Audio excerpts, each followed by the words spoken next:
ชีวิตพวกเอาแต่ละคนมันสั่นเด้อมันหน่อยนักหน่อยหนาเด้นับมื้อนี้ไปนี่พวกเขาเนี่ยอยู่เพื่อใครทำเพื่ออะไรถามของมึงดีนี่เด้อหรือสิไล่มาตั้งแต่เริ่มต้นที่จำความใดผมไม่ได้เฮาเกิดมาเฮ็ดหยังเกิดมาทำเพื่อใครทำเพื่ออะไรอีกอยู่เพื่อใครทำเพื่ออะไรอีกเนาะชีวิตมันสั้นแต่ว่าถ้าผู้ใดเข้าใจลึกซึ้งโดยธรรมะคำสอนพระเจ้าก็เรียกว่าบ่ได้เสียศาสตร์เกิดดอกแต่ว่าต้องเข้าใจนำเด้บ่แม่นเด้ว่าสำเนาทะเบียนบ้านพุทธศาสนาแต่ว่ายังมีความเชื่อถือไปอย่างอื่นว่าชีวิตนี่มีผู้ดลบันดาลหมายถึงว่าขึ้นอยู่กับเทพเจ้าบอกหรือขึ้นอยู่กับคนอวยพรหรือคนสาปแช่งบอกหรือขึ้นอยู่กับผู้อื่นขึ้นอยู่กับพระอินทร์พระพรหมบอกอันนี้ก็ยังบ้านแม่นคำว่าพบธรรมพบทางพ้นทุกข์เด้อันนี้ยังว่าเสียเวลาหรือเสียศาสตร์การเกิดอยู่เด้จึงแม้จะทำกลางศาสนาพุทธศาสนาหรือแม้นว่าสิมาจังหันจังเทศหรือเข้าวัดใส่บาตรเข้าวัดหรือมาฟังธรรมมั่งแต่ว่ายังมีความเสื่อไปอย่างอื่นอยู่นี่บ่ทันได้เอิ้นว่าพบทางธรรมพบหนทางอันแท้จริงเด้บ่ทันได้เห็นพระพุทธเจ้าแท้เด้และยังเสื่อเลิกงามยามดีเสื่อดวงดาวเสื่อหมอดูเสื่ออิหยังล่ะราศีเห็นบ่ราศี12ราศีมีนราศีเมษราศีนั่นราศีนี้อยู่นี่บ่ทันได้เข้าถึงคำว่าพุทธศาสนาเด้อนั่นแล้วต้องบอกว่าถามตัวเองดีๆพวกเฮาละขาดจากสิ่งนี้ได้หรือยังละขาดจากการสวดมนต์ขอร้องอ้อนวอนหรืออธิษฐานขอพรจากสิ่งศักดิ์สิทธิ์ทั้งหลายให้ดลบันดาลเสื้อเลิกงามยามดีเพราะว่าสิเลิกค้าขายว่าสิเลิกขึ้นบ้านใหม่เลิกทำงานเลิกเปิดร้านยังทุกอย่างนั่นแหละละขาดออกหรือยังเสื้อวันเกิดเมื่อนั้นเป็นแบบนั้นเกิดเมื่อนี้เป็นแบบนี้เกิดวันจันทร์เป็นแบบนั้นเกิดวันจันทร์เป็นคนขี่สอตอแหลเกิดวันข้างเป็นคนแข็งคนกล้าเกิดวันพุธเป็นคนแบบนี้เกิดวันพฤหัสเป็นวันคู่บ่แม่นบ่เกี่ยวกันเลยเข้าใจว่าล่ะเสื้อเลิกงามยามดีเสื้อดวงดาวพุทธเจ้าเพิ่นก็บ่เว้าไว้เด็ดขาดดาวบนฟ้าจะมาเกี่ยวอะไรกับชะตาชีวิตคนบนดินยิ่งก็ว่าชาติของคนบนดินที่เกิดมาเนี่ยชะตาแปลว่าเกิดได้ชาติแปลว่าล่ะสั่นแหละบ่ได้เกี่ยวกันเลยเราต้องเข้าใจอย่างลึกซึ้งเลยว่าสัตว์โลกเป็นไปตามการกระทำของตนโดยจิตเจตนาเป็นผู้ตั้งใจเป็นใหญ่ใจเป็นประธานบ่ได้ขึ้นอยู่กับสิ่งอื่นขึ้นอยู่กับใจของทุกอย่างร่วมอยู่ที่จิตที่ใจ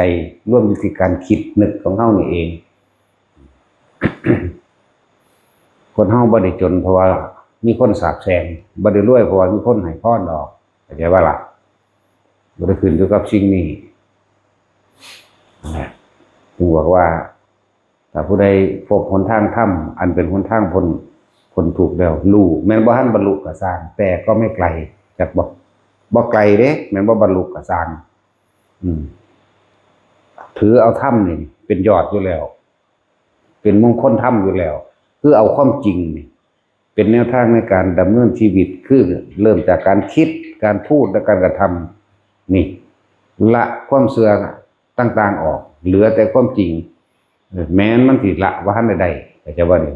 แม้นมันสิบ่ทันบรรลุหยังแต่ว่านั้นเรียกว่าอย่างเราก็เป็นสัมมาทิฏฐิจักว่าฮู้ว่าทำบาปเป็นบาปแน่ผลอันเกิดจากการกระทำของตัวเองเนี่ยเฮ็ดให้เฮาทุกข์ยากหรือลำบาก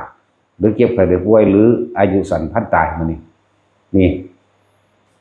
รู้ว่ากูเป็นคนมาฆ่าสัตว์กูได้ป่วยนี่รู้ใช่ป่ะล่ะคนนั้นคนนี้ แต่ว่าตายไปยังหน่อยอายุยังหน่อยบ่ซ้อนหรือสมควรตายดอกกระบวนการกระทำในศาสตร์ปัจจุบันนี่ก็ได้ดอกมักรังแกมักข่มเหงมักกินเหล้าเมายาหรือยังนั่นก็คือการกระทำของเขาเองมันบ่ล่ะจังซั่นบ่มีผู้ใดโดนบันดาลดอกตัวเองทั้งว่า ชีวิตถึงแม้ว่ามันจะน้อยแต่ว่าก็ไม่ได้เสียชาติเกิดถ้าพบหนทางแห่งธรรมหนทางแห่งธรรมคือความจริงของชีวิตว่าสัตว์โลกเป็นไปตามกรรมการกระทำของตนนั่นแหละเป็นผู้กำหนดผลของมันการกระทำของตนเป็นเหตุผลออกมาดีหรือร้ายก็เกิดขึ้นอยู่กับการกระทำของเขาเองโดยจิตเจตนาคือการคิดสะก้อนการกระทำทางกายและว่าจะ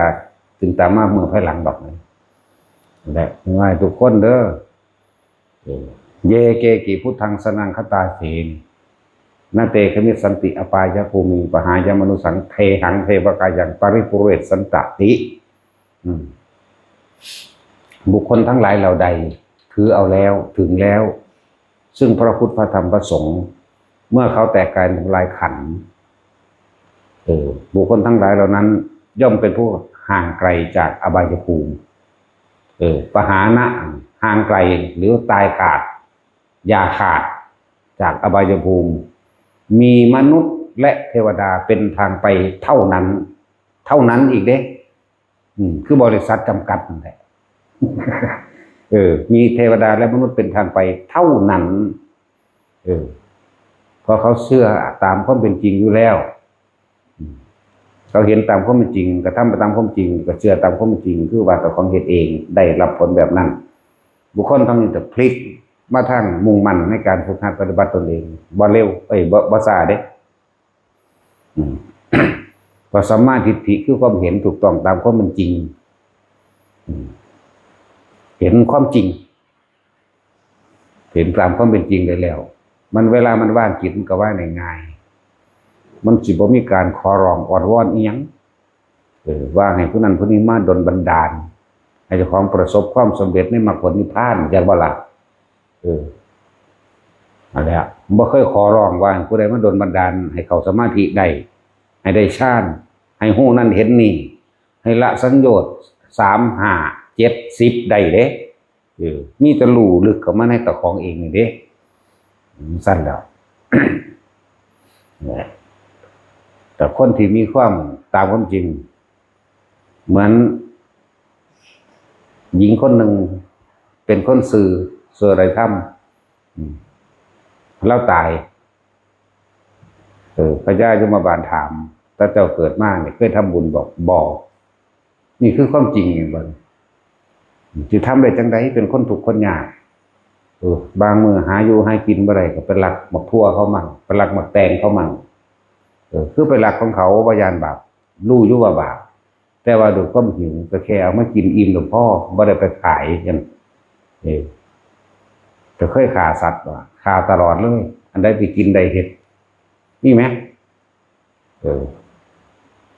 เจ้าเคยทำบุญแบบถามว่ามีจักอย่างเรียกว่าล่ะแปลกประหลาดว่าล่ะเชื่อมั่นตามข้อเป็นจริงที่ผลของผู้ขาดตกลงมาในโลกนรกอันนี้ก็เพราะว่าความทุกข์ยากจนแต่ผู้ขาดเชื่อความเป็นจริงของผู้ขาดอยู่หรอกโดยความหิวบีบบังคับในกระทำการลักมั่ง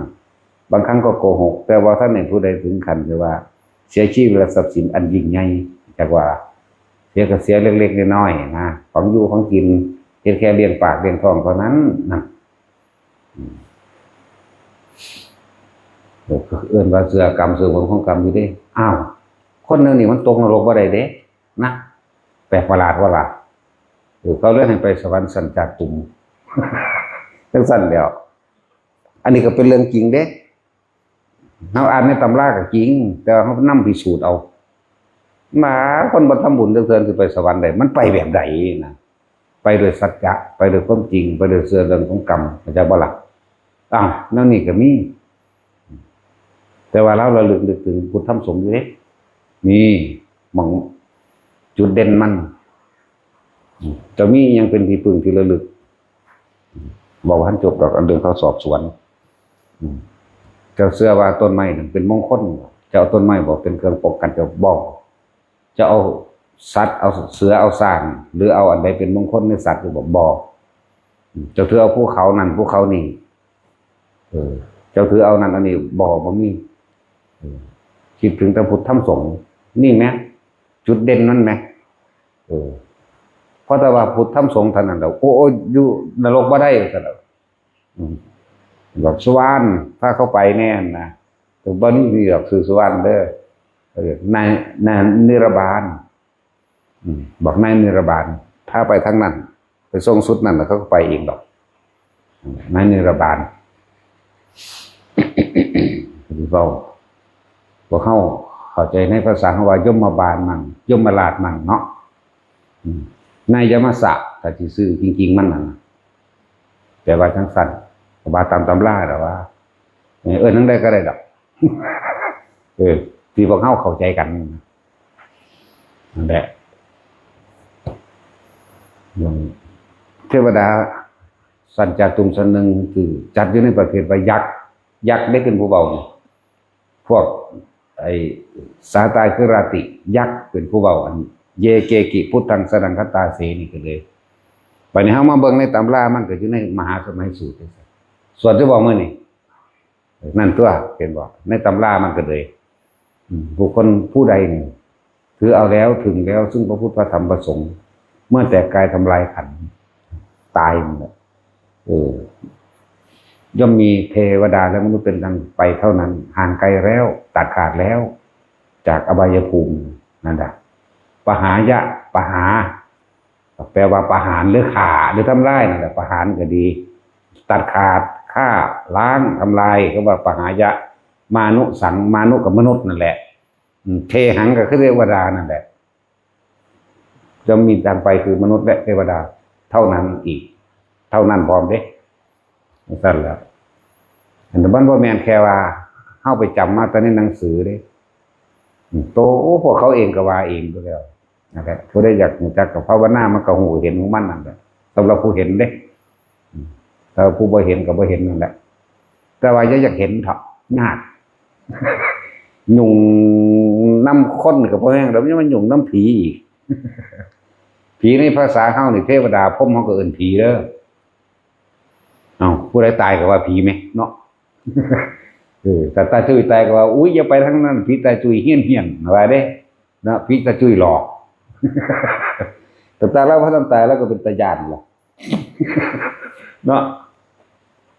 นักสั้นตัวก็เป็นตาญาณล่ะนะแต่ว่าตายว่าเป็นตาญาณก็เก่าสั่นแล้วบอกภาษาเฮ้าให้มันเข้าใจง่ายสื่อดอกเด้อเทวดาพ่ม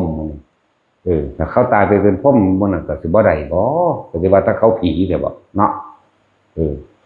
ตาสินไปเผาไตหมคอผีตาสินโดนแล้วทีนี้ได้แล้วล่มพัดถุงยางขึ้นมาจักหน่อยก็หูหลู่ไปอุ้ยเหี้ยนขนาดผีตาสินหลอกคนคักว่าเด้เนาะสั่นแล้วบ่จักว่าเราไปเป็นแมงมุมก็บ่ฮู้จัก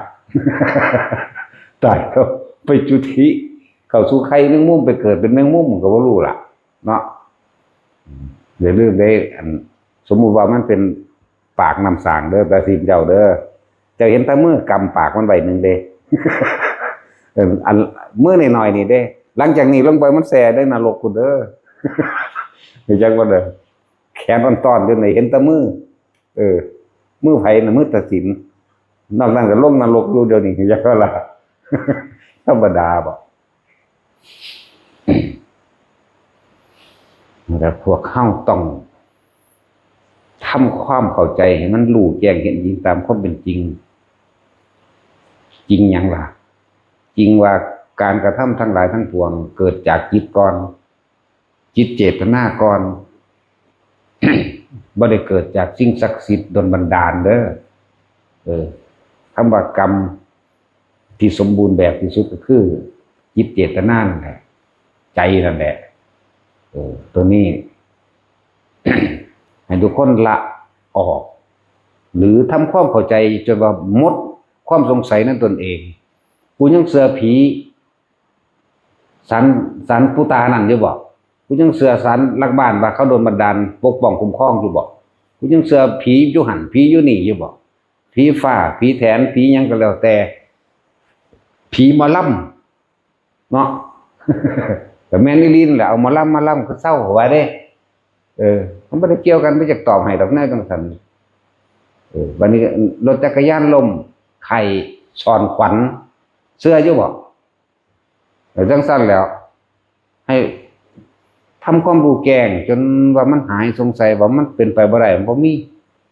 จักอะไรเรื่องทั้งเบิดแม้กระทั่งว่าขอให้พระอินทร์พระพรหมมาซอยคุณสิไปว่าหยังกับเรื่องต่ำๆเนาะเรื่องนาคเรื่องงูนะเขาหังเฉยเลยแล้วสิไปซอยยังไผได้งูคักๆไหมก็คิดให้มันละเอียดรอบคอบตัวคือเรื่องพญานาคดลบันดาลนั่นนี่หรือพญานาคปกปักรักษาคุ้มครองบางหันเมืองนี้แม่นบ่ก็พระธาตุลมมันปล่อยลมเฮ็ดหยังซั่นแม่นบ่ล่ะก็ในตำราเคยเขียนว่าพญานาคตะกี้มันมีอยู่12ตนเด้เขาจัดได้ตำรามันเนาะจัดมาให้ดูแล้วพระธาตุพนมมันลมเทื่อที่2ตัวพศ2518นั่นว่าซั่นมันคือบ่พากันสุกไว้ลมเทื่อที่1มันบ่พศ500กว่านั่นเด้ลมเทื่อที่1บูรณะขึ้นใหม่ก็คนได้เฮ็ดนะมาลมเทื่อที่2นักแม่ก็พศ218นี่ซั่นจังซั่นตัวคือบ่พากันสุกไว้คือคิดให้มันรอบคอบแหมมันปล่อยให้หกให้เหือเฮ็ดหยังซั่นเนาะ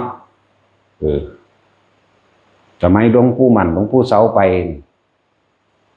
มันก็กองอ้อเหาะแล้วเด้นั่นวิชากรล่ะกองอ้อเหาะแล้วพูนจังอันนั่นแหละ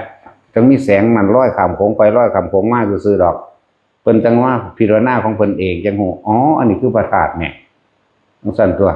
แต่ยังมาคิดคักเริ่มต้นเดิมที่ตั้งเขาแต่งงานตำราแทรกซ้อนเข้ามาตะ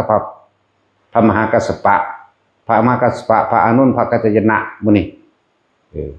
แล้วก็พระยังอีกละมีชื่อเสียงแน่สมัยตะกี้นั่นมาเฮ็ดคล้ายกันขึ้นเป็นรูปโอคว่ำนั่นบ่ล่ะบ่ได้แหลมๆแบบนี้เด้จักโอบ่มันกินหน้ามันบินกับปากอยู่หลาย มันน้อยโพดแหนะเป็นรูปโอคว่ำสูงกว่าตัวหัวยันมือพระมหากัสสปะแต่ว่าตะกี้กับคนสูงคนใหญ่อยู่ตัวหัวยันมือหนึ่งดอกเป็นสั้นบัดนี้ก็ตำราก็แทรกเข้ามาแต่งแทรกเข้ามาว่าจัดพญานาค12ตนซื้อไว้จังสั่นจังสี่มาดูแลรักษาเวลาเครื่องใหม่มันขึ้นคือว่าพากันดึงออกไงคิดเอาคักๆไหมเห็นป่ะสั่นเครื่องใหม่ขึ้น6เงื่อนั่นนี่ฝนตกมาขี่ไข่น้ำขึ้นมันก็คือบ่พากันถูเนาะหาน้ำยาเป็ดมาล้างเอาว่าได้บ่ จังสั่นแล้วต่อมากับต้มตอนนั้นกับย่าคู่พ่นพักเมกตัวย่าคู่ยอดแก้วได้เป็นผู้มาบูรณะขึ้นข้างนั่งกันเลยนั่นแหละย่าคู่พักเมกมาผู้ยอดแก้วเป็นผู้มาเฮ็ดบูรณะขึ้นตั้งมามีหลวงปู่หมันของปู่เสาเฮานี่ไทยบ้านไทยเมืองมาพากันจัดแต่งนั่นนี่ขึ้นจังมาบูรณะพระเจ้าแผ่นดินได้ล่ะเป็นผู้มาบูรณะวันพศ2518พระเจ้าแผ่นดินรัชกาลที่9เฮา1เด้คือบ่เห็นพญานาค เอาค้นนี่ได้มาค้นปูนคงเลงอยู่หั่นตะกี้รถโม่ว่าไหนมีค้นเด้ปูนน่ะมีแล้วปูนตาเสือเอาแล้วอะไรทั้งสั้นแหละคิดเบิ่งมองนั้นมีนั่นมองนี้มีนี่แต่ความเป็นจริงเฮาเห็นโตมันจะเกิดหรือยังเขาปั้นไว้นะเบามันเป็นศิลปะสวยงามซื่อเด่นนะเรียกว่าล่ะโตจริงๆมันก็งูนั่นแหละพวกงูเห่างูสิงงูรักเสือกเป็นแต่ละชนิดไปได้แต่มีมันก็มาขาเห่าตัวป่านนี่เนาะถึงได้เกือบซุมื้อเอาโลดส่วนตาสินต้มกินซุมื้อได้ล่ะกระดาษไปพูดแล้วอุ้ยตัวนี้ลอกหนังไปแล้วตาสินเฮากินหน้าเฮาก็อยู่หม่องมันซำเด้ล่ะเนาะหกปึ๊ดเอาโหลดจังแม่นอีหยังเอาไปพากันเฮ็ดตัวทีตัวแดนพระทำคำสอนเลยบ่ได้ถูกแพร่กระจายออกไป พวกอยู่หันกับพากันหาเห็ดนั่นกันหาเงินไปเลยเด้นั่นบ่ล่ะคนที่ว่าพุทธศาสนาเลยบ่ได้เข้าใจธรรมะอีหยังสร้างนาคให้มันได้บุญแม่มึงบอกนี่แต่มึงสิไปเป็นงูจักว่าล่ะใจมันไปเกี่ยวไปผูกไปพันจักว่าล่ะใจมันไปของเด้โอ้ยเฮ็ดจังได๋เนาะสิได้ปูนเฮ็ดหรือว่าเฮ็ดเก็บมันก็แพงบ่แห้งแล้วเนาะเอาหยังนอมาเฮ็ดตาเฮ็ดลายนั่นลายนี่เอิ้นสร้างนั่นสร้างนี่ความคิดจินตนาการของพวกแก้วนั่นจิตแล้วก็มโนคือนึกภาพจินตนาการไปย่อมเกิดอารมณ์ความพอใจในหันหรือบ่พอใจในหันเด้นั่นได้พบมันเกิดส่วนมากว่าไปเป็นงูเด้อันแหละคนเสื้อขนาดผู้ใดปลูกผู้ใดเอิ้นมาหานั่นมาจังสิบ่ได้ใส่รถบาทคือพระอยู่นี่แหละขี่ไปบิณฑบาตมาตัดสินก็สิได้พักงานแน่เลยเว้ยบ่ได้ดื่นดึกลูกเช้ามาขับรถไปบิณฑบาตมื้อใดก็สิปลุกเอานาคนั่นแหละไปบิณฑบาตเอารถสั่นตัวแต่นั่งวันนั้นมันเป็นสื่อของงูซื่อๆดอกสักทีโมเมนต์แบบนั้นเด้อมันมีฤทธิ์อยู่ดอกเฉพาะตัวพญาบ่ได้ปฏิเสธว่าบ่มีแต่บ่อาจสามารถที่สิดลบันดาลให้อิหยังไผได้แต่ว่าล่ะแต่สมัยพุทธกาลก็แปลงมาบวชตะกี้บวชง่ายๆได้บวชโตๆก็ได้เด้ภิกษุองค์นึงเลยไปเห็นนาคมีความศรัทธามาขอบวชเพิ่นก็บวชให้โดดเด้บวชก็นำมากกับมันหลงลืมสติที่นอนอึ้งลึงเต็มห้องในนั่นแหละหลงลืมสติมันคือลางเด้มันมีฤทธิ์อยู่ดอกหรือมันมีแต่วันบ่เห็นผู้ใดร่ำรวยได้บ่ปกปักผู้ใดได้ดอกนั่นแหละจังซั่นแหละนี่ให้ทุกคนคิดหาเหตุผลพิจารณาแบบไม่มันสิ้นสงสัยเลยว่ากูก็บ่เคยเห็นแต่กูก็คือเชื่อกระแสนะมันก็ไปหาซื้ออ่างน้ำมันนี่เขาเฮ็ดเป็นน้ำพุน้ำพุงน้ำหยังมาเสียบปลั๊กเสียบไฟใส่เอาลูกแก้วมาใส่มันสิอึดอยากหยังอยู่มุกดาหารนี่ลูกแก้วนะตลาดมันมีอยู่นี่ เห็นว่าล่ะจะได้อ่างนั้น 2,900 3,000 มั่งใหญ่ขึ้นก็แพงไปเป็นหมื่นเป็นแสนก็มีเด้ธรรมดาบ่เปลืองไฟเปลืองวันขึ้นเดี๋ยวพวกแก้วเสียบไฟมันต้องไปเนาะแล้วก็ใส่ออกซิเจนหรือว่าเฮ็ดเป็นน้ำพุน้ำพุงสีนั่นสีนี่นั่นแหละ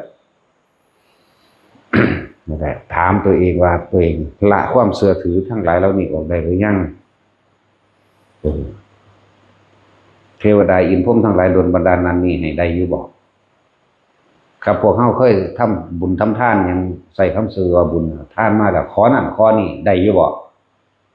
นะแต่มันขอได้คนบ่เฮ็ดงานเด้เนาะคิดเบิ่งดีๆเนี่ยไปแต่มันขอได้คนบ่ทำงานแล้วก็บ่ส่งลูกเรียนอีกเป็นนางขอเอาแมงน้ำห่มไม้นั่นห่มไม้นี่หรือเขาว่าขอได้ไปเนาะสิเสกยังผู้ใดๆมันบ่แม่นก็มันบ่เป็นความจริงหรือแม้กระทั่งพวกเสื้อไสยศาสตร์มนต์ดำจังซี่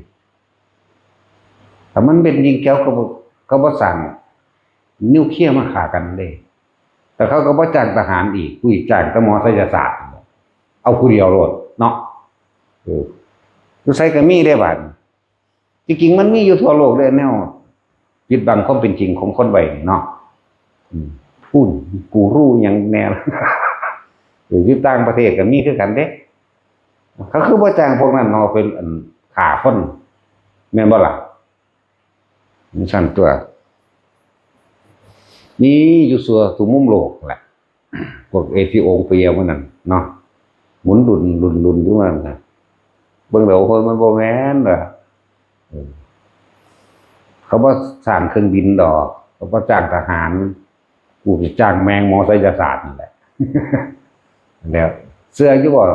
เกี่ยวกับเมตตามหานิยมสิเมตตายังสิไปคุ้มเงินคนเนาะจะไปบังคับคนให้ผู้อื่นมาหักเจ้าของว่านี่แหมแม่นบ่ล่ะเครือเขาหลงกัน หลงหามึงบอกมึงหันหลงเขามึงจะไปหาแนวโมนันมาเนาะอย่างเขามาหักเจ้าของใช่ไหมไม่ได้บังคับไผมาหักเด้อเห็นว่าล่ะแล้วจังว่าคิดเบิ้งให้มันรอบคอบบอกคลายออกให้เบิดบ่เหลืออย่างเลยเหลือแต่ความจริงคือธรรมะนี่แล้วก็เดินตามคำสอนพุทธเจ้าทำเพิ่นกับบัญญัติไว้แล้วบอกแนวทางไว้แล้วอริยสงสาวกก็มีอยู่บ่แม่นว่าบ่มีอันพวกบ่แม่นนั่นอริยะก็มีส่วนมากนี่ที่พวกเขาเห็นตามวัดตามบ้านต่างๆพวกภิกษุสงฆ์บวชก็มาแล้วนั่นพวกเสกเดือดเย็นเข็ดน้ำมันสักลิ่งสักไล่เห็นบ่ล่ะเลิกเสื้อถือได้แล้วหายจากพ้นก็ดีเอาหัวลิงมาใส่ครอบคู่ครอบหัวหัวลิงหัวเสือหัวหมาหัวงูแม่นบ่ล่ะยังอีกแน่ละเยอะแยะจักแม่นยังแล้วเฮ็ดแล้วก็ไปทำงานอยู่เด้ล่ะเนาะพวกรับเหมาก็สั่งก็ไปรับเหมาอยู่อันไปครอบคู่หรือซักเสือเพ่นเสือนั่นเสือบ่สู้จะไปซักหาแมงอย่างมันมีแต่เพ่นอย่างเดียวไงเนาะตัดสินเสือหัวขาดว่านั่นนี่เบิดโกรธไปซักนั่นไปซักนี่ทำตาขึ้นฟุกๆฟักๆได้บ่ายอุปทานโมเด้จากว่ามันบ่ได้เป็นของจริงได้นั่นน่ะทำตาฮือฮานั่นน่ะเข้าไปในกลุ่มมีความเชื่อเดียวกันแต่กับจินตนาการในตนเองเด้พวกนี้อ่อนมากเลยความคิดเห็นต่างๆของเขากับความรู้สึกเขาอ่อนแล้วก็คล้อยไปแล้วก็เป็นสั้นดกๆดาวๆหลดเมื่อคืนเนี่ยเฮาอยู่นี่อยู่เด้สูบยาเขาก็สิไปจูดมันที่มันเศร้าเด้เศร้าเบิดเอาโหลดว่านี่อีหลีนี่แล้วคนใหญ่นึงเว้าธรรมดาเกิดมานั่นโอ้ยเศร้าแบบไฟจูดได้น่ะเศร้าเว้ยจูดอีหลีได้ล่ะผมบ่ได้จูดเล่นเด้ต่อยาไว้มันก็จะจูดคนทำทานำแหละแต่ให้พวกเฮาพิจารณาโดยแยบคายในใจของเจ้าของเองกับประสบการณ์ความจริงในชีวิตจริงของเจ้าของเองเฮาไปการขอตามศาลหลักบ้านหลักเมืองเฮาไปขอตามภูเขาเฮาไปขอตามศาลเจ้าพ่อเจ้าแม่ศาลปู่ตาเฮาไปขอจากการทำพิธีต่างๆเสียเคราะห์สะเดาะเข็มแล้วเฮาได้ตามที่เฮาไปขอไปทำพิธีก็บ่ได้ก็ไปจังคือบ่ละทิ้งก็จะไปงมง่ายอีหยังแล้วจังว่าบัดนี้ก็ใช้ชีวิตตามความเป็นจริงศึกษาธรรมะก็เป็นสัมมาทิฏฐิเห็นตามความเป็นจริงตัวบัดมีความเห็นถูกต้องตามความเป็นจริงนะว่าคนทั้งหลายเห็นสิ่งใดก็ต้องได้สิ่งนั้นเห็นตามความจริงว่าบ่มีสิ่งใดดลบันดาลสุขและทุกข์เฮาได้เลยบ่มีสิ่งใดดลบันดาลความร่ำรวยยศถาบรรดาศักดิ์ตลอดทั้งอำนาจบ่มีผู้ใดดลบันดาลให้เฮาเป็นคู่ได้เป็นทหารยศนั่นนี่หรือเป็นตำรวจหรือเป็นพยาบาลสิ่งทั้งหลายย่อมเกิดแก่เหตุถ้าเจ้าบ่เรียนหนังสือแล้วเจ้าสิไปเข้าได้บ่โรงเรียนในร้อยแม่นบ่ล่ะบางพวกว่าจบปริญญาแล้วเขาว่าศิลปศาสตร์มันก็ยังปัญญาอ่อนเสือเขาอยู่เด้โอ้ยแนวมื้อนี้ก็ยังถิ่มบ่ได้เห็นบ่คาถาหมากินความคิดว่าเด้กินความคิดพอความคิดแม่มึงแล้วเนาะไปกินความคิดมึงสั่นแล้วแล้วก็จริงทั้งหลายแล้วนี่คนเสือหลายเด้เนาะแนวเร็วๆนี่พอตะเว้าเรื่องเร็วๆเรื่องความบ่ดีของบุญเสือกันปั๊บให้รู้ไว้เลยว่าเจ้าของสั่งสมแต่สิ่งเลวเป็นทุนเดิมพอตะเว้าแนวบ่ดีขึ้นมาปุ๊บเสือคล้อยตามกันเลยแต่คนที่ถึงธรรมแล้วเข้าใจในธรรมแล้วบ่มีความเสือเรื่องนั้นนี่กันแล้วกันนั่นแหละเหตุผลความจริงมันสิถูกคัดง้างไว้เด้สำหรับคนที่มีธรรมเข้าใจบ่เนี่ยคนถึงธรรมเขาบอกมาแบบนี้ปุ๊บมันสลัดออกเด้มันเป็นของมันเองดอกส่วนคนปัญญาอ่อนไสยศาสตร์มันเป็นของคนพวกปัญญาอ่อนอยู่แล้วเนาะว่าแตะเว้ายังมาคอยตามให้เหตุผลนํกันเด้ให้เหตุผลไปนํกันเป็นอันเดียวกันอลอดเด้จังซั่นแหละ คือว่าพวกเขาจะเสียศาสตร์เกิดเด้อเกิดมาพบพุทธศาสนาแล้วเข้าถึงธรรมให้ได้เข้าถึงความจริงเข้าถึงแก่นความจริงให้ได้บ่บรรลุหยังกะสร้างเดินตามทางของพุทธธรรมสงฆ์ที่สอนไว้เดินตามทางธรรมนี่นะเป็นสมาธิแล้วบ่โดนบ่น่านดอกไหวมันจะเข้าคือใครของเขตโสดาบันพุ่นแล้วถ้าเข้าตัวนี้แล้วจักว่าล่ะมีมนุษย์และเทวดากลับมาเป็นมนุษย์อีกก็ต่อเลยแต่เป็นเทวดาก็ต่อทั้งเทวดาอีกก็ได้เด้อบ่แม่นว่าเบิดอายุโดยตั้งดุจสิมาเกิดเป็นมนุษย์หรือลงนรกอย่างเดียวดอกแต่เฮามีทุนเดิมไว้แล้วนะเทวดาเกิดเป็นเทวดาชั้นต่อไปมีไหมมีเรื่องสิบ่มีสั่นก็แต่ว่าน้อยน้อยก็มีด้วยล่ะถึงน้อยก็หนึ่งอยู่ไหมเนาะนั่นแหละ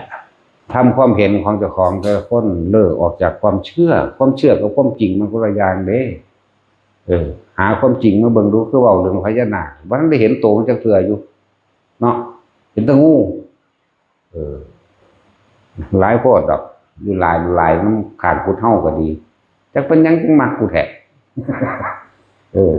แต่เป็นตะกี้มึงเอ้ยส่วนตัดสินปิดมาเฮาแล้วมันมีแต่บักใหญ่แม่จังว่าก็สิแขกซ้ำแขนอยู่เด้เต็มปิดอยู่เด้เนาะตัดสินเผาขู่เก็บดีๆตัดเป็นท่อนแล้วก็ผ้านักๆถูกเป๊ะมันจะบานออกเด้เนาะต้มใส่มะขามใบขามหมดคักยำหนังปลุดเบ้ยแซ่บพวกงูน้อยๆแรกๆก้อยกินบัดนี้ทุบดูมนๆแบบฝักก้อยเด้แต่ว่าเป็นก้อยดิบก้อยสุกก้อยพญานาคก็สั่นแล้วพวกใส่แหวนพญานาคพวกใส่กำไลใส่สร้อยใส่นั่นใส่นี่แล้วถ้าคิดเบิ่งแหน่ว่ามันบันดลบันดาลหยังใดอยู่บ่แม่นเด้เนี่ยจิตใจของเฮามันไปเชื่อมเจตนามีหยังก็เกิดขึ้นท่านปู่นั่นท่านย่านี่เนาะให้ซอยเหลือจังสั่นจังซี่ป่าเจ้าของตายในความรู้สึกคิดเนี่ยมันไปเป็นงูได้นั่นน่ะรู้จักบ่ล่ะนั่นแหละบอกให้ฟังเสือบ่เสือเฮ็ดน้ำบ่เฮ็ดน้ำก็สร้างเด้บ่แม่นกูเด้บ่เงิดเนาะอย่ามาขัดแย้งเด้เฮาก็บ่ได้ขัดแย้งเพราะว่าเฮาเว้าไปตามเป็นกลางๆมันบ่ล่ะบ่ได้บังคับได้อยู่นี่แน่หรือจะทั้งบ้านก็สร้างบ่ได้บังคับเด้ว่าไอ้ความคิดของไผมันจะไปบังคับกันได้ตัวนี้บ่มีผู้ใดบังคับความคิดไผได้ดอกนี่ก็คือความจริงบ่ซั่นบังคับร่างกายบังคับได้ผูกไว้ได้ขังคุกไว้ได้แต่ก็สิบังคับใจให้มันอยู่ในหม่องใดหม่องหนึ่งมันบ่ได้เด้อันแหละมันจึงว่าเลิกความเห็นพวกเจ้าระหว่างความเชื่อกับความจริงพิจารณาให้แยกคายเอามันเห็นโลดคือเฮาไปทำบุญทำทานหยังก็สร้างขนาดว่ามาทำบุญนี่ยังเป็นมิจฉาทิฏฐินี่เห็นบ่ล่ะยังเป็นความเห็นผิดจากความเป็นจริงอยู่ได้มิจฉาทิฏฐิแปลว่าเห็นผิดจากความเป็นจริงท่านใส่ซ่องไว้100บอกว่าอย่าขอเด้อสาธุให้หายจากเจ็บจากไข้จากป่วยยังมาว่าอยู่บ่ได้ขอดอกคนว่าแค่ว่าอยากให้สุขภาพแข็งแรงบ่อยากให้เจ็บให้ปวดให้ป่วยพะนะนั่นแล้วฟังธรรมเพิ่นเข้าใจบ่ล่ะบาดนี้ความเกิดความแก่ความเจ็บนี่แหมแต่กับความตายเป็นธรรมดานี่แหมเนาะก็ฟังบ่เข้าใจแล้วสิผู้ใดไปเป่าให้มันเป่าบ่ได้เด้เป่าได้ก็เป่าเอาเจ้าของนี่แหล้วเนาะสั่นตัวแต่โดนบันดาลได้ก็โดนบันดาลเจ้าของตัวอันนี้แล้วก็ไข้แล้วก็ร้อนแล้วก็หนาวแล้วก็ใส่ติ้งแตกกับหมอเพิ่นได้พาออกเลยเนาะแน่คือบ่โดนบันดาลเอาซั่นก็คิดว่าไงพระอรหันต์เพิ่นก็ยังป่วยอยู่มั้ยแม่นบ่ซะป่วยเรื่องที่บ่ป่วยโดยเฉพาะโรคไส้ติ่งพวกพระธรรมดาบ่มันเป็นว่าพิจารณาระหว่างความเชื่อกับความจริงมันต่างกันขนาดใดเราละออกซะเห็นตามความเป็นจริงแล้วมันสิโล่งใจของมันสิเมื่อเลิกถือแล้ว ไม่ใช่ด้อยค่าหรือไม่ใช่ให้ค่าแต่ศึกษาตามความจริงแล้วเด้จากบอกที่ว่าเนี่ยไม่ใช่ให้ค่าแล้วก็ไม่ใช่ด้อยค่าเด้บอกเรื่องผีเรื่องนาคนี่ก็ดีแต่ว่าล่ะ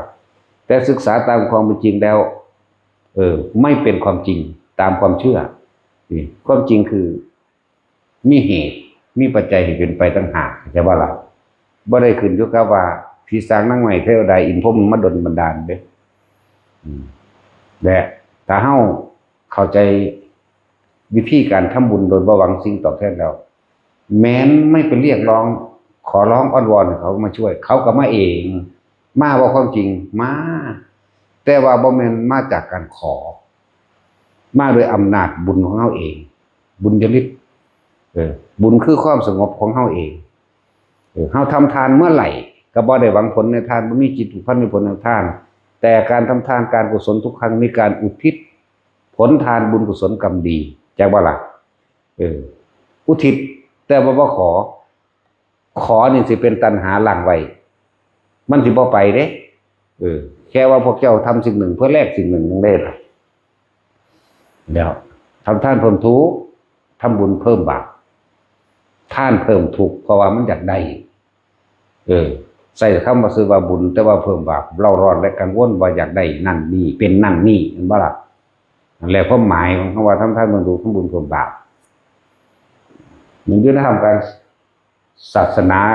คักๆแต่ว่าพวกเจ้ายังมีความเสื่ออย่างอื่นอยู่ก็ว่าท่านได้แมนเด้ว่าท่านได้เปลี่ยนจากมิจฉาทิฏฐิอีเด้นะ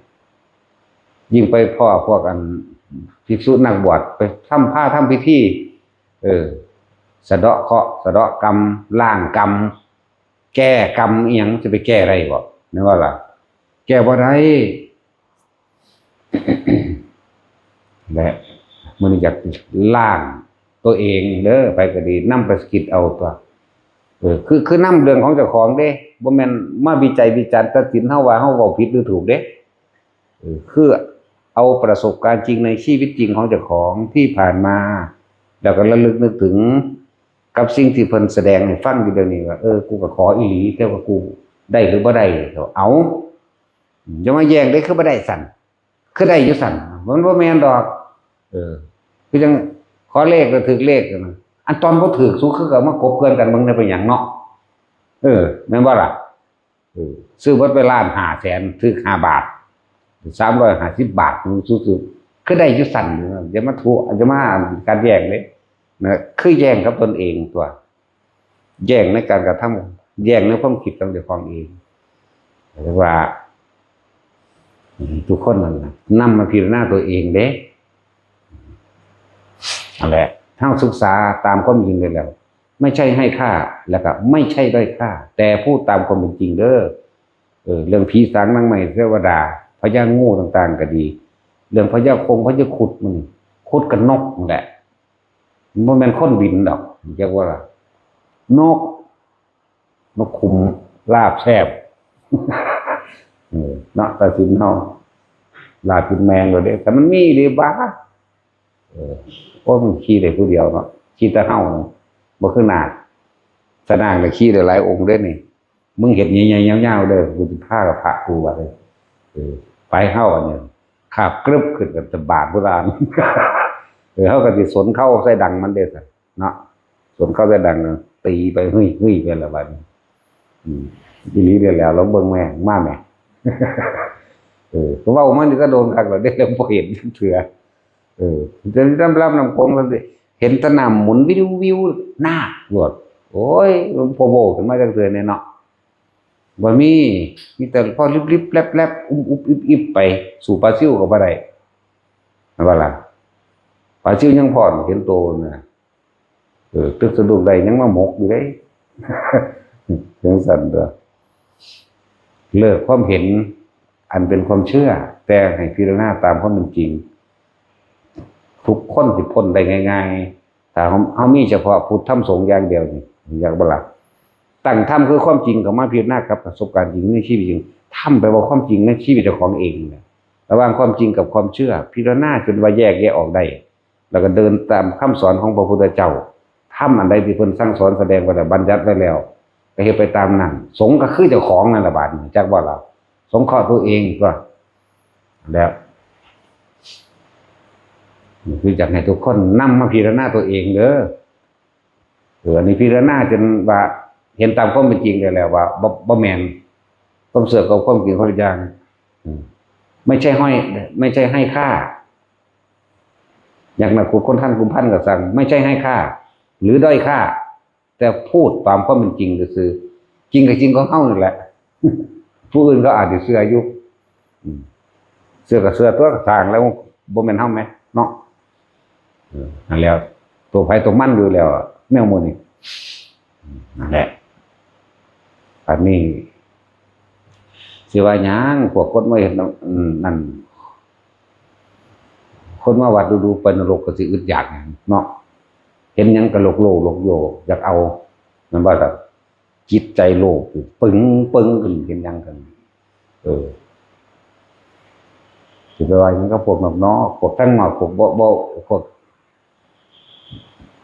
ทั่วไปที่เขาบ่ฝึกหัดปฏิบัติคือเฮาเห็นแต่ละวัดที่เขาบ่ฝึกหัดปฏิบัติหมู่ภิกษุสงฆ์ก็เว้าสวนกันเสียงสร้างพ่อผู้ศึกสงฆ์เนาะคนมาจังหันก็เว้าสวนกันเว้าพื้นกันอีนั่นบักนี่เว้าพื้นฮอดพ่อแม่เจ้าของพุ่นล่ะอวดอ้างลูกเว้าพื้นพ่อแม่เว้าพื้นพี่น้องอวดอ้างพี่น้องสารพัดทั้งนั้นแล้วมองบ่ปฏิบัติไว้จักหยังเด้บ่จักอะไรสมควรบ่สมควรเรื่องว่ากัปปิหรือบ่กัปปิไม่รู้ขาไก่นี่กูก็แหนแมงโดนแล้วทอดตีนไก่เนาะแหนดึงฉีกควักทั้งเบากันทั้งอ๋ออย่ารู้ใจว่าเลยนะนี่แหละสดน้ำโกกากใส่กันหลายโพดแต่ว่าไปงานศพกันยังกันเต็มยามเราเอาเบิดขอถุงใส่น้ำโคกใส่น้ำเป๊ปซี่นมแหลกตาช่องตาช้อยโอวันตินเนาะถือตุ้มยุมตามยางไปโอ้ยทั้งสี่แล้วสิมันคนจะไปรู้แจ้งเห็นจริงโดยทำใดจังใดผู้สอนมันก็บ่สอนมันก็ผีกับผีเปรตกับเปรตหรือว่าสิสันนรกกับสันนรกมันสิเอาหยังมาบอกกันมึงบ่ว่าเฮาบ่ไปเด้งานศพได้กระสร้างมีเหล้าที่หนึ่งเลยเนี่ยบ่ไปอยู่แล้วมีเหล้ามีฆ่าสัตว์มีเล่นการพนันเฮาบ่ได้เอาของที่ล้ำค่าไปแลกกับของสิ่งแค่นั้นเด้เฮาชีวิตแลกมาได้ธรรมะที่เฮาได้รู้แจ้งจริงๆโดยตัวของเองอยู่แล้วจะไปเฮ็ดเอาใจคนโอ้ยคนพวกนั้นมันเป็นคนตารางนึงได้ล่ะใจอาจเลวระย่ำตำสาดมหาเวกีใจเปรตใจเดรัจฉานล่างคนหรือซื่อได้สิไปโอ้เอาใจคนมันมีทางบ่งึดว่าล่ะแล้วเขาว่าอย่าไปใส่บาตรให้มันแดกกูบ่แดกก็ได้กินข้าวผีพุ่นก็ได้ก็กินมาแล้วซ้ำแหมก็แล้วเว้าปานนั้นเด้บ่ได้สะอ่อนเด้คือเขาอยากให้เฮาลงไปซั่นลงไปหาแม่บ่ศาสนนรกบ่โคตรบ่ดีนั่นแหละอันแล้วถึงว่าแต่ละคนล่างออกแต่ที่ว่าล่างออกก็เป็นภาษาเว้าคิดพิจารณาให้มันรอบคอบเด้อผีนั่นผีนี่คนเฮาตายแล้วมันเกิดเลยเด้เข้าใจบ่ล่ะที่เฮาเห็นว่าเป็นผีอันนั้นเป็นผีผู้นั้นผู้นี้มาหลอกมาหลอนหรือว่ามาขอส่วนบุญมันเป็นลูกเทวดาหรือภูมิเทวดาพวกเขามีพ่อปรากฏกายขึ้นมาได้เด้นั่นน่ะจิตติดที่ไหนจากว่าดิย่อมไปเกิดที่นั่นแดนว่าท่านในแมนเราย่อมไปเกิดที่นั่นครับแต่ว่าอารมณ์ต่างหากติดตัวเป็นตัวพัดต้องไปสู่ภพนะอารมณ์ต่างหากเด้สมมติว่าเฮากำลังจิตใจขาดตายนี่ไปคิดโมโหใส่คนผู้หนึ่ง10 ปีเคยทะเลาะกันไปเฮ้ยอยู่ผู้เดียวนี่นะนั่นแหละจิตมีที่ตั้งคือที่คิดถึงก็เกิดอารมณ์ความรู้สึกที่ไม่พอใจศูนย์ใส่เขาเพราะจิตใจขาดกึกนรกเลยเด้นั่นแหละมันมีที่ตั้งไว้แต่ว่าตัวคิดนึกปรุงแต่งตัวนี้ก็เกิดอารมณ์มันจะไปนรกมันไปหวงให้หวงหน้าเจ้าของไว้กูว่าให้มัน อีนี่กูสั่งมันลูกเคยหรือลูกไผ่นั่นแหละแต่ลูกเจ้าของมาสั่งแบบกูสั่งมันบ่ให้มันตายซ้ำเปรตได้นั่นจักว่าล่ะบางคนก็ภูมิใจให้หน้ากูก็ปันให้ลูกให้หลานเบิดนั่นแหละกูตายตาหลับหัวดิตอนที่เว้าไปว่าให้หน้าจังสั่นจังสี่เลือกสวนใดหน้ารถคันนั้นแต่บ้านหลังนี้ให้ผู้นั้นภาพมันเกิดทั้งในเด้จักว่าล่ะภาพสัญญาที่เจ้าของจำไว้นั่นน่ะน่าตายแล้วกูตายซ้ำไปเป็นเดรัจฉานจักบ่นี่แล้วแต่ใจจะขาดจะตายไปนึกถึงว่าเคยใส่บาตรอยู่หั่นเคยถวายผ้า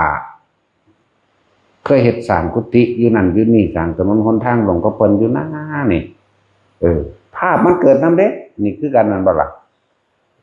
ไปสวรรค์แต่คนมีชาติแน่ฝึกวันละเล็กละน้อยวันหนึ่งจัก 2-3 เวลาแค่เสี้ยววินาทีช่วงเพียงชั่วลัดข้อมือเดียวหรือเสียงชั่วแค่เหยียดแขนออกคูแขนเข้ากัน2 วินาทีนั่นแหละแต่น่ะพวกนี้ยังพ่อว่าสิไปเป็นพรหมโลกอยู่เด้แล้วชาญพวกนี้ หมายถึงว่าจิตสุดท้ายก่อนสิตายพูดถึงว่าถึงเฮาว่าผีผู้นั้นผีผู้นี้ไปเฝ้าอยู่เฮือนไปเฝ้าอยู่บ้านบางทีผีเทวดามิจฉามีบ่มีรุกขเทวดาที่มันอยู่ในคนละภพภูมิกับเฮาแต่ว่ามันก็อาศัยต้นไม้เป็นที่สมมุติของมันว่าไปอยู่เขาเอิ้นนั่งตานี่มั่งผีเฮือนผีหยังนะเป็นตกน้ำหมอกน้ำมันก็ว่าไปนั่นน่ะก็แปลงเป็นอันผู้ตายไปก็ได้แล้วก็อยากได้นั่นอยากได้นี่ว่าไปเด้เนาะพวกจังซั่นแหละพวกเขาไปเรียกว่าตะวันเฮาเอิ้นว่าผีสิงผีเข้าแม่นบ่พวกจังซี่เด้บ่แม่นผีผู้นั้นมาเข้าเด้พวกนี้มันเป็นไปตามจิตสุดท้ายซะก่อนเด้อพวกลูกขะเทวดาหรือภูมิเทวดาเขาเอิ้นว่าเทียมแล้วบังคับให้เว้าจักบ่ล่ะมันอยู่ข้างๆมันบ่ได้เข้าไปในโตหรอกมันเทียมเอาคือเฮาผู้นึงเป็นผู้บอกให้เว้าจังซั่นจังซั่นมันก็เว้าทำเฮาน่ะนะนั่นแหละพวกนี้คนจิตอ่อนหรือปัญญาอ่อนก็ว่าไปก็เว้าไปตามนั้นพวกตายก่อนเวลาด้วยบุพกรรมอันนึงอุปฆาตกรรมทำให้คือว่าคนผู้ที่60 ปีสิตายแต่อุปฆาตกรรมมันแล่นมาถึงก็ตายก็เลยกลายเป็นวิญญาณล่องลอยอันเกิดกลายเป็นจิตล่องลอยไปตามสัญญาทางใดไปใดไปจากวันตายนั่นแหละบัดถึงอายุตายจริงจังสิบัดถึงอายุตายจริงปุ๊บจังสิไปอีกแบบนึงเด้บ่คือคนฝึกหัดภาวนาได้บัดแม้นว่าจะถึงอายุหรือสิตายก่อนอายุหรือสิถึงอายุตายเอาผู้นี้สามารถเท่านี้ถ้าเอาตามหลักสูตรมันไปจักสิเว้าวางเลยผู้นี้สิตายอายุ50 ปีมันสิเบิดเด้อแต่ว่าคนผู้นี้ปฏิบัติธรรมมาเรื่อยๆยืนก็มีดุจดังว่าวัฒนกุมารนี่สิตายภายใน7 มื้อเด้ผู้นี้เคยบวชเป็นฤาษีนำกันกับหมู่นี่แต่ว่าผู้นี้ศึกจากคุณฤาษีมาเอาเมียพุทธศาสนาก็เกิดแล้วเพิ่นได้ลูกน้อยเนาะเพิ่นจะเอาไปอวดหมู่เพิ่นคืออยากให้ฤาษีอวยพรว่าอายุวโนสุขังพลังเนาะอุ้มเข้าไปเขาก็บ่ว่าไปหาองค์ใดก็บ่ว่าคือบ่ว่าแบบนี้ให้นะเขาก็สิรู้ในญาณเขานั่นแหละไปหาพระพุทธเจ้าก็บ่เว้าอีกเด้ว่าสิกลับเพิ่นว่าอายุวโนสุขังพลังให้พ่อกับแม่บ่ได้ว่าให้เด็กน้อยเพิ่นรู้แล้วนั่นแหละจังว่าเอาว่ามีเอาไปทำบัตรน้ำเด้อนะเด็กน้อยนั่นแหละเวลาพระเพิ่นสวดมนต์สาธยายธรรมคำสอนพระพุทธเจ้าแบบนั้นน่ะนะนั่นแหละมื้อสุดท้ายพระพุทธเจ้าจะมาแสดงธรรมอันมื้อมันสิเบิดอายุในมื้อนั้น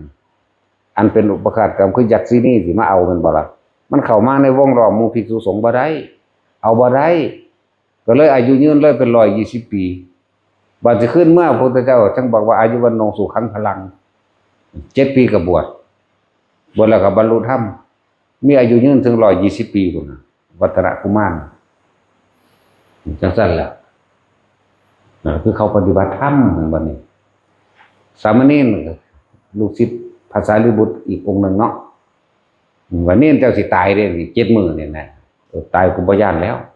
แต่เดินทางไประหว่างกลางทางกับไปเอาปลาจากน้ำแห้งไปปล่อยสนั่นมั่งกุ้งหอยปูปลาเก็บไปปล่อยน้ำเบิดแล้วเดินทางไปปลดเอาพ่อเอาแม่น่ะพอมือที่เก็บเอากูคือบ่ตายก็ได้เดินทางกลับมาก็ต้องซั่นแล้วนี่เราบ่ได้วันไหวได้หลานนี่ก็เลยจะคนสิบรรลุหยังดอกผมคือบ่ตายโอ้บ่ไม่ล่ะเห็นบ่พวกเกี่ยวกับในเวรจะอโหสิกรรมให้เจ้าตัวตอนระหว่างทางจะเอาปลาไปปล่อยมันแบบแม่นกุ้งหอยปูปลาเก็บไปเบิดตุ่มใส่ผ้าจีวรไปนั่นแล้วโอ้เขาอโหสิกรรมให้ตัวว่าซั่นแน่ทั้งสั้นแล้ว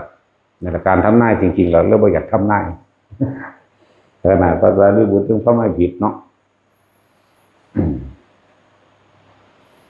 นั่นแหละปฏิบัติธรรมเกิดบุญเกิดความสงบแล้วและอีกอย่างหนึ่งมันก็บ่หวั่นไหวกับความตายเด้แต่คนเข้าใจธรรมชาติอ่ะเกิดก็ต้องมีแก่มีเจ็บไข้ได้ป่วยมีพลาดพลาดจากสิ่งที่รักและสุดท้ายก็ต้องตายทุกคนนั่นแล้วพวกเขาสิไปขอให้ผู้ขาอายุยืนเด้อว่าต้องตั้งใดถ้าอามาแล้วก็ยังถึงดาเท่าเดิมอยู่อามาผู้ขาอายุยืนเด้อกันวากใส่หมดแล้ววายพอตายก็โดนเราได้หมดแล้วก็แล้วก็ไม่ได้ตายเด้แล้วก็ยืนอยู่คือเก่าเลยอามากันเลย100 ปีแล้วอ่ะกระดาษบอกให้เราตายแล้วก็ยัง100 ปีแล้วเนี่ยมันไม่ได้ขึ้นอยู่กับผู้ว่าเลยล่ะแล้วก็ทำบุญทำทานของเรามาตลอดตอนนี้จังไดมันก็พ้นดอกตายคือเก่าหลายมาแต่ตั้งใจยอมรับซะจังซั่นตัวตายคือเก่านั่นแหละธรรมชาติมันเป็นแบบนั้นไปสิฝืนได้เนาะนั่นแหละตามันเป็นของมันแบบนั้นบ่เป็นอย่างอื่นเลยเกิดแล้วต้องแก่ต้องเจ็บต้องป่วยต้องพลาดพลาดจากสิ่งที่รักเกิดแล้วต้องตายนี่คำว่าตาอย่างว่าล่ะไม่เป็นอย่างอื่นต้องเป็นอย่างนี้เท่านั้นนี่เดียวนี่คือความจริงไหมเจ้าสิไปหาสะเดาะเคราะห์ทั้งใดเจ้าสิไปต้อยชะตาให้อายุยืนมาทั้งใดเจ้าสิให้ผู้ใดมาปัดเป่ารังควันมาทั้งใดล้วนแล้วแต่พวกผ้ามฉีขาดตาขาวแต่งขึ้นมาทั้งเบิดนั่นแหละแทรกซ่อนเข้ามาในธรรมะของพระพุทธเจ้าแล้วถ้าพวกบ่มาฝึกหัดปฏิบัติหรือบ่เข้าถึงผู้เพิ่นแสดงความจริงจริงๆบ่รู้เด้บ่รู้จริงๆนั่นเถาะอันนี้เฮากล้าเว้าเด้สะอ่อนหยังเด้นั่นแล้วย้านตั้งแต่คนโง่เด้อนี่บ่ได้ย้านคนด่าคนข่าเด้แม้กระทั่งผีด่าผีข่าเนาะขาดแน่กูอยากตายอยู่แล้วกูคันกินข้าวเนาะตัดสินเมื่อใดก็อยากได้น้ำกินพวกชาวบ้านนี่ผู้เมื่อแต่ของบ่พูดแต่ละมื้อตื่นขึ้นกินหยังข้าวกับหยังมานี่แหละโอ้ยโดยอันปกติเขาว่า3ซั่นบ่แม่นพวกชาวบ้านนี่เป็น10เทื่อจักเป็นหยังเห็นหยังก็อยากเอาอยากมากินโลดเนาะอีหลีนั่นแหล้วอันนั้นมันก็ผิดเถียงกันเฮ้ยซื้อมาหยังจังซี่บัดถามเขาว่าจะเอาหยังกินแล้วแต่เอามาโลดแม่นบ่ล่ะอีหลีนี่แหละคุณตาหนายนี่เหมือนกันถ้ากินทีเดียวนึงพวกก็ยังขี้ข้านอยู่ข้านกินนั่นแล้ว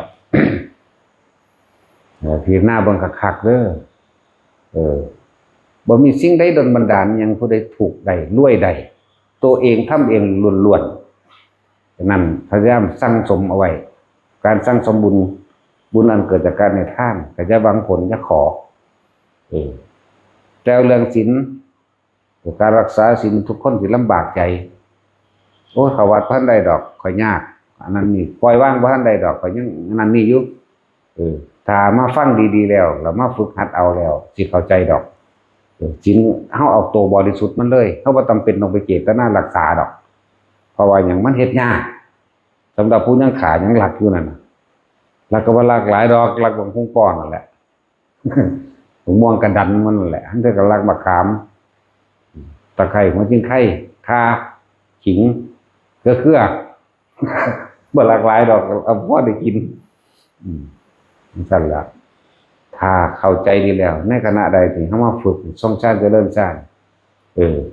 ศูนย์ร่วมของความบริสุทธิ์ทั้งเบิดขึ้นลมหายใจเขาเองนี่แหมกล้าก็จะไม่มีกลัวก็จะไม่มีสิ่งอันตรายใดๆอันเกิดจากมนุษย์และอมนุษย์ทั้งหลาย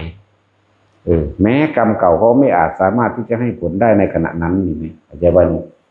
คือลมหายใจเขาออกขณะใดครู่ใดที่เรามีสตินึกถึงลมหายใจเขาออกมีความรู้สึกอยู่ในกายเย็นเข้าเย็นออกนี่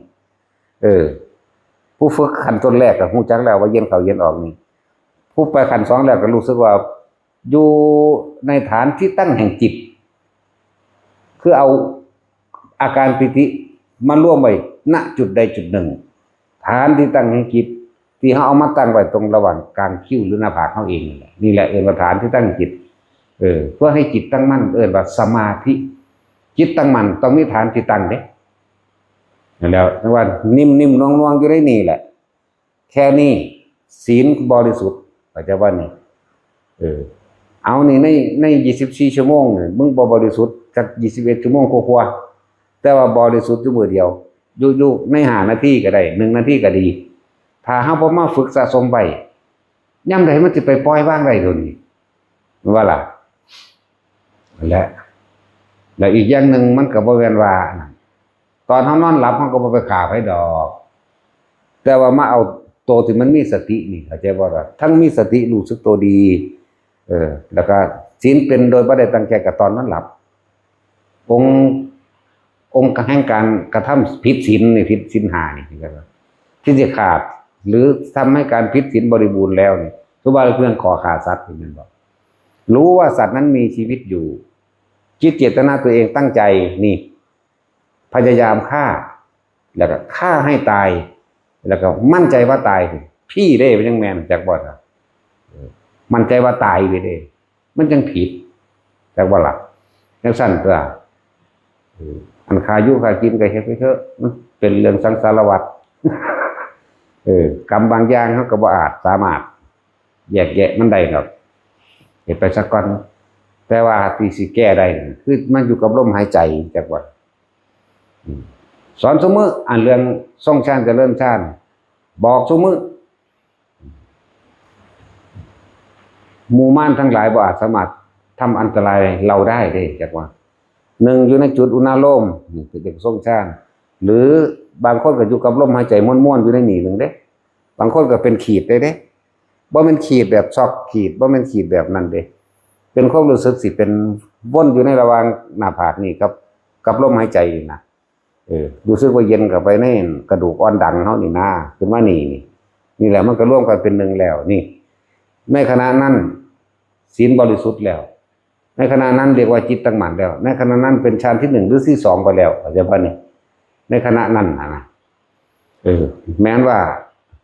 หมู่ม่านทั้งหลายสิมากันแก่งเข้าไม่ได้เรียกว่าผลแห่งสมาบัติมันจะออกมารักษาว่าหนึ่งของต่อของเองนั่นแหละคุมได้มันงาไม่หักลงมาซื้อหัวกระซังมีการเพลินไปทั้งไม่สิว่ายังแม้อุบัติเหตุรถชนกันเปี้ยงกักเป็นตลดคนบ่เป็นนี่ล่ะทั้งสั้นแล้วนี่แหละบอกขนาดนั้นอาจารย์คนบ่เฮ็ดหาแต่เรื่องมาล่อหาแต่เรื่องมาอ่านเนาะหาแต่อานิสงส์มาของแถมตัวแท้ๆมันเอาตัวจิตตั้งมั่นอยู่เด้ตัวแท้ๆมันโตจากให้เห็นความคิดจิตตั้งมั่นสมาธิแปลว่าจิตตั้งมั่นต้องมีฐานที่ตั้งแห่งการตั้งและตั้งไว้นี้มันจังสิเห็นว่าทุกเกิดขึ้นจากความคิดจากว่าล่ะคิดไปคิดมาคิดไปมาฝึกเอาสักพักเบาทั้งเบิดเบาได้อยู่ดอกแต่ว่าสิคนที่ประสบเป็นเองน่ะลึกซึ้งที่สุดอยู่แล้วพอวันใดความรู้สึกจากว่ามันเข้าถึงความรู้สึกกับของใดอันส่วนการอธิบายไปบางคนก็บ่เข้าใจบางคนก็เข้าใจอยู่เข้าใจซื่อๆแต่ว่าท่านได้เข้าความจริงนั่นแหละที่บอกว่าความรู้จำกับความรู้จริงต่างกันมากจะว่าล่ะแต่ว่าถ้าเป็นจริงแล้วปุ๊บ ความรู้จำกับความรู้จริงแล้วเป็นอันเดียวกันได้มันบ่ทันสิเว้าได้บ่ก็เอาความจริงนี่เด้จำมาเว้าของเฮาแต่ว่าคนที่บ่ทันได้ความจริงบ่ได้ถึงความรู้สึกนั้นแล้วเอาไปเว้าจังได๋ก็บ่ได้บ่ถูกก็แล้วกันน่ะผู้หนึงมันเอาความรู้สึกออกได้ผู้หนึงมันบ่มีแต่คาดคะเนเอาแม่นบ่ล่ะดนเดาไปคิดว่าน่าจะนี่เห็นบ่มีแต่ความน่าจะเป็นแบบนั้นแบบนี้ก็เว้าไปตามที่เจ้าของใส่ตันกะของเจ้าของเองสรุปเอาเจ้าของเองสรุปตามความเห็นเด้ไม่ใช่ความจริงเห็นบ่แต่ว่าทุกคนมาฝึกเอาบัดทั้งเบิดที่เฮาฝึกได้แล้วก็เอาไว้สิใช้เวลาตายนั่นแหละพอทุกคนต้องตายเบิดอยู่นี่สิทำนายแม่นที่สุดคือทุกคนเกิดมานี่ตายเบิดตั้งแต่หมาก็ตายบ่ว่าแต่คนเนาะตายเท่ากันเบิดขนาดโลกนี้เกิดโลกนี้ก็ต้องตายเด้แต่ว่าหลังโลกนี้ก็ต้องแตกสลายทำลายเด้